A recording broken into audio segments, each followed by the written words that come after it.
हमारा देश का तिरंगा सबसे बेहतर है। सूरज निकलने से पहले अंधेरे में झंडा नहीं लहराएंगे, कंधे पे झंडा को रखा है, वो आंदोलन में सबसे आगे रहना चाहिए। आंदोलन में क्या रहना चाहिए? सबसे आगे रहना चाहिए। और झंडा कभी भी जमीन से टच नहीं होना चाहिए, इससे हमारे झंडे की क्या हो जाएगी? बेइज्जती होगी। हमारे नेशनल फ्लैग का रेस्पेक्ट बना रहना चाहिए, हमारे झंडे से ऊपर किसी का झंडा नहीं रहना चाहिए। 1947 को हमारा देश आजाद हो गया। देश आजाद हुआ तो इसका एक झंडा रहना बहुत ज्यादा जरूरी है। देश आजाद हो गया, झंडा रहना जरूरी है। देश की आजादी का प्रस्ताव जैसे ही 22 जुलाई 1947 को संसद में गया था ब्रिटेन में, जब वो मोहर लग गया कि भारत आजाद हो जाएगा, तो 22 जुलाई 1947 को ही भारत के तिरंगा को क्या कर दिया गया? अप्रूवल दे दिया गया। भारतीय तिरंगा को हमारी संविधान सभा ने सबसे पहले ही दे दिया गया। यहाँ पे कब मिल गया भैया? 22 जुलाई 1947 को। किसे क्या चीज मिल गया? हमारे तिरंगा को क्या मिल गया भैया? अनुमति मिल गई थी। हमारे तिरंगा को अनुमति कब मिल गई? 22 जुलाई को। इस दिन संविधान में क्या, ब्रिटेन में क्या हुआ था भैया? तय हो गया कि भाई भारत की आजादी अब फिक्स है, तो हमारा तिरंगा हो गया। भारतीय तिरंगे का डिजाइन किसने किया? भारतीय तिरंगे का डिजाइन किसने किया? पिंगली वेंकैया। भारतीय तिरंगे का डिजाइन किसने किया? पिंगली वेंकैया ने किया। इसकी लंबाई और चौड़ाई में जो रेशियो रहता है कितना होता है? आपको पता ही होगा, 3:2। लंबाई और चौड़ाई में रेशियो कितना होता है? 3:2। 3:2। इसके बीच में अशोक चक्र है, के बीच में क्या है? एक नेवी ब्लू का कलर का क्या है? चक्र है, जिसमें कितनी तीलियां हैं? 24 तीलियां हैं। इसमें कितनी तीलियां हैं? 24 तीलियां हैं। ये 24 तीलियां किसको दर्शाती हैं?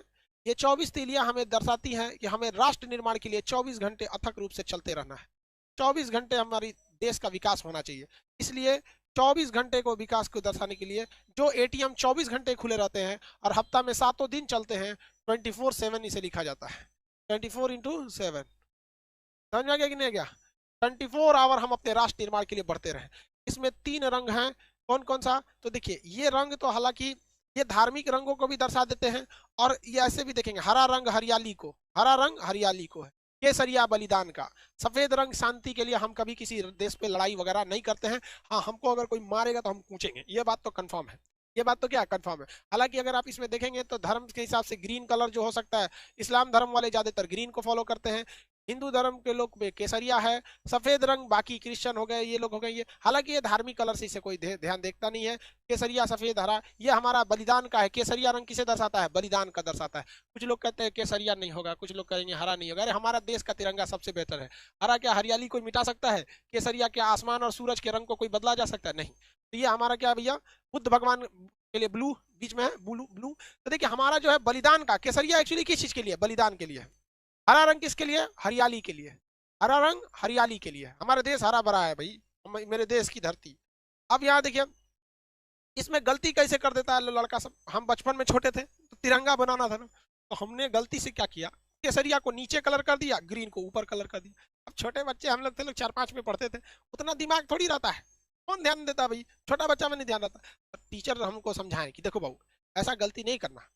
हम कहें कि सर हमारे दिमाग से उतर जाता है कि केसरिया ऊपर रहेगा, ग्रीन। तो हमको बड़ा प्यार से समझाए, देखो बाबू, हरियाली जो होती है वो कभी ऊपर हरियाली थोड़ी होती है आसमान में।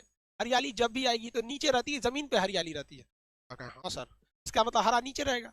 और सूरज का रंग केसरिया होता है, वो कहाँ जमीन पर रहेगा? नहीं तो ऊपर रहेगा। तो छोटे बच्चों को ऐसे ही समझाया जाता था, हमने गलती कर दिया था। समझ में आ गया कि नहीं आ गया? आगे बढ़े। हमारा झंडा, झंडा रूल के हिसाब से आप सूरज निकलने से पहले अंधेरे में झंडा नहीं लहराएंगे। सूरज निकलने से पहले अंधेरे में झंडा नहीं लहराएंगे। यानी जब भी झंडा लहराना है तो जब सूरज निकल जाए, सूर्योदय की रोशनी में, सूर्य की रोशनी में हमारी झंडा का तोलन होना चाहिए, फ्लैग होस्टिंग एकदम। और जब सूरज ढलने लगे तो हमारी झंडा का अपमान न हो, अंधेरे में हमारी झंडा को कोई देख न सके, हमारे वीरों के बलिदान को, हमारी मिट्टी की हरियाली को जब कोई देख न सके, तो हम लोग को झंडा क्या कर लिया जाता है? सूर्यास्त के बाद उतार लेना चाहिए। झंडा में नियम है कि जब भी कोई व्यक्ति झंडा में लेके आगे चलेगा आंदोलन वगैरह में, तो दाहिनी हाथ उसका ऊपर रहना चाहिए और बायां हाथ उसका नीचे रहना चाहिए। इस तरह से वो फ्लैग मार्च को लेकर चलेगा। यहाँ पे झंडा को इस तरह से, ये नहीं कि दाहिना हाथ कहाँ रहना चाहिए? ऊपर रहना चाहिए। राइट हैंड इस तरह से लेके वो मार्च करके चलेगा। समझ में आ गया कि नहीं आ गया? अब जैसे मान के चलिए कि अगर सैनिक हैं, अगर हमारे देश के सैनिक हैं, तो सैनिक को परेड वगैरह लंबी दूर तक नहीं रहना। अब मान के चलिए किसी को आंदोलन करके लेके जाना है झंडा, तो उसे क्या करना है? अपनी गाड़ी पर झंडा सबसे ऊंचा रहना चाहिए। अगर आप किसी धार्मिक झंडे को इस झंडे के साथ लगाना चाहते हैं, या भारत में रहकर किसी अन्य देश का झंडा लगाना चाहते हैं, तो कोई भी झंडा भारत के झंडा से ऊपर नहीं हो सकता। जैसे मान के चलिए किसी को अपना केसरिया झंडा लगाना है, किसी को हरा, किसी को लाल, किसी को गुलाबी, किसी को कुछ भी, तो वो इस झंडे से नीचे रहना चाहिए। हमेशा हमारे नेशनल फ्लैग का रेस्पेक्ट बना रहना चाहिए। हमारे झंडे से ऊपर किसी का झंडा नहीं रहना चाहिए, किसी को कोई दिक्कत नहीं। देश के अंदर अब पता चला अमेरिका में गए, कहेंगे कि हमारे झंडा ऊपर रहेगा, तो भाई अमेरिका के लोग का देश वो अमेरिका है, वो अपना झंडा ऊपर रखेंगे, तो ये तो बेवकूफी हो जाएगी ना भाई। आपका नियम अपने देश में लगता है। अब एक चीज और ध्यान दीजिएगा, मान के चलिए रूस के राष्ट्रपति व्लादिमीर पुतिन भारत में आए, तो व्लादिमीर पुतिन जब भारत आते हैं तो बताइए उनके सामने उनका झंडा नीचे रखेंगे, हमारा झंडा ऊपर हो जाएगा, तो भाई उनको भी तो खराब लगेगा। हर व्यक्ति को तो अपना देश प्यारा होता है। तो जब कई सारे झंडे एक साथ लगे हों तो भारत का झंडा उस झंडे के दाहिने साइड रहना चाहिए। किस कहाँ रहना चाहिए? दाहिने साइड। मान के चलिए रूस अभी हमारा मित्र है, तो हमारा अपने मित्र को तो हम भी निराश नहीं ना करेंगे। नेशनल भाई सबके लिए इक्वलिटी की बात है। तो जब कभी भी आप अपने देश में किसी दूसरे के झंडे को बराबरी रखते हैं, जैसे आप जैसे कोई भी देश, पाकिस्तान वालों की बात नहीं कर, भारत में रूस वगैरह की बात, तो हमें क्या करना है, उसको राइट साइड में रखना है। अपने झंडे को कहाँ रखना है? Right side.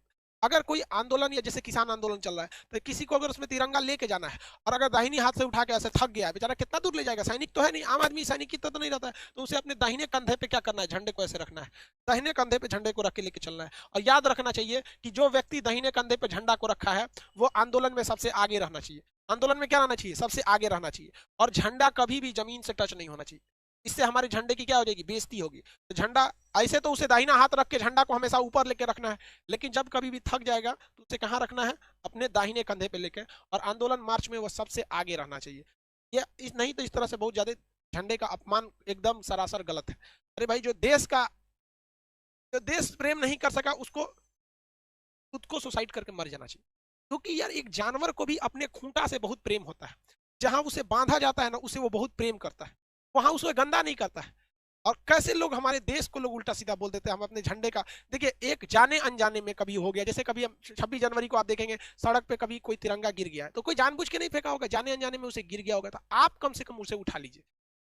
जो अपने देश का सम्मान नहीं कर सकता उसे नरक में भी जगह नहीं देना चाहिए, उसके लिए नरक से एक अलग नरक बनाना चाहिए, तो उसको मरक बनाए। उसको राष्ट्र चीज हमेशा आगे रहना चाहिए। लेकिन कभी कभी हमारे देश पे बहुत बुरा संकट आ जाता है, तो जब कभी भी देश पर बुरा संकट आता है तो झंडा को उल्टा लहरा दिया जाता है। पहले इतना तो समझ में आ गया भाई, हमारे देश का झंडा सबसे अच्छा रहना चाहिए, तिरंगा बातें अलग है भाई। हमारे देश के झंडा की सबसे बेहतरीन, पहली बार भारतीय झंडे को विदेश में किसने लहराया था? किसी ने कोई बता सकते हैं? जर्मनी के शहर स्टुगार्ट्स में लहराया गया था 1907 में। किसने लहराया था बताइए, किसने लहराया था?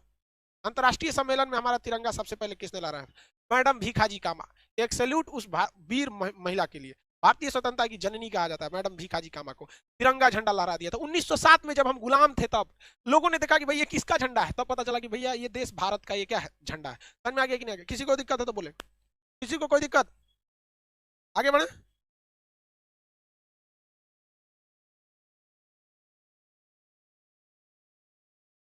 आगे बढ़े। अब देखिए, झंडा के साथ दो कंडीशन। ये जो झंडा ऐसे सीधा है, अगर हम इसे ऐसे कर देंगे झंडा को, तो टेबल कुर्सी पे जब झंडा रहता है तो दो झंडे ऐसे रह जाए तो कोई दिक्कत नहीं है।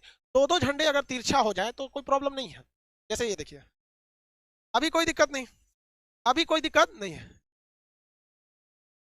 अभी कोई दिक्कत नहीं। लेकिन अगर हमारे राष्ट्रीय स्मारक जैसे सुप्रीम कोर्ट, राष्ट्रपति भवन, इस सब पे अगर जो झंडा सीधा लगता है, वहां का झंडा तिरछा नहीं होना चाहिए।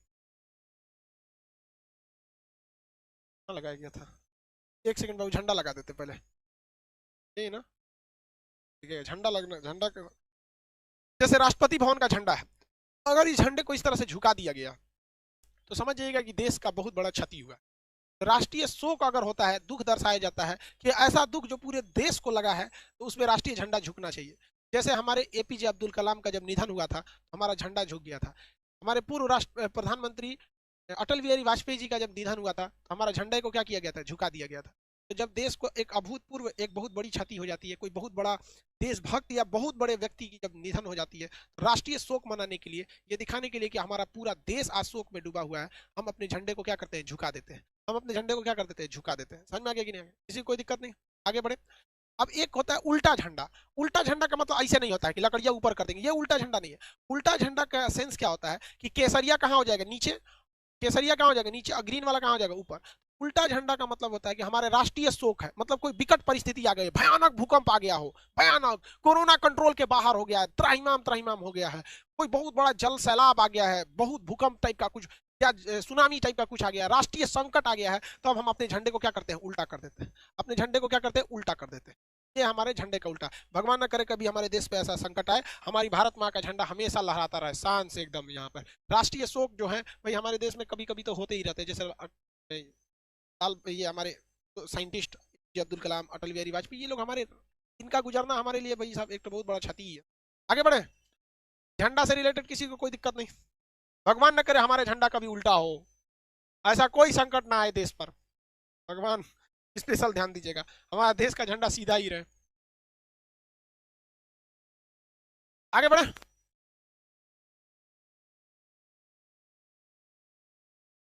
किसी को कोई दिक्कत नहीं।